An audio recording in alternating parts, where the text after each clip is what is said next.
the planned procurement management process is all about documenting project purchasing decisions, specifying the approach, and identifying potential sellers. Just like the other knowledge areas we have discussed, we usually start first by planning. You can't just jump into executing without having a plan that would guide what you would do. So we would still be conducting procurement later, but first of all, we need to plan.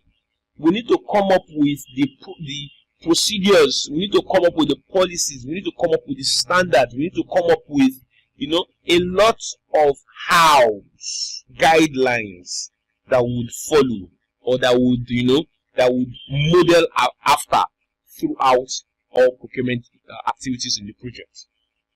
So part of these things is you want to specify the approach. Which procurement approach? We just discussed an overview of procurement process. You need to design something like this for your project. What exactly? What is the flow? What is the flow? How do you get to the point of asking for quotation? And then how do you want to administer your contract? How do you want to close your contract? How do you even want to select your sellers? So all of these decisions need to be, taken. Okay? So part of planning procurement is deciding, how you want to get your identified items for procurement. So we call it the make or buy analysis. So you need to understand and decide on your consideration of potential sellers.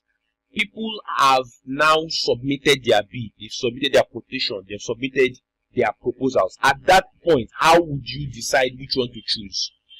So it's called, selection criteria. We discussed this.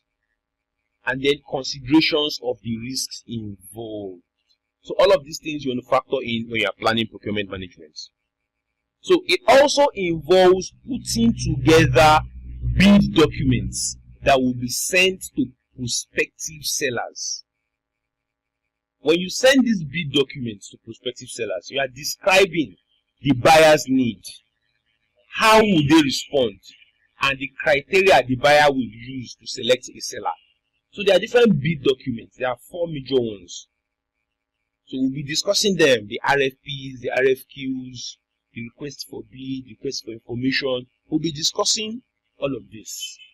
So part of planning procurement is putting together these documents, because this is the document you would use when you are actually conducting your procurement.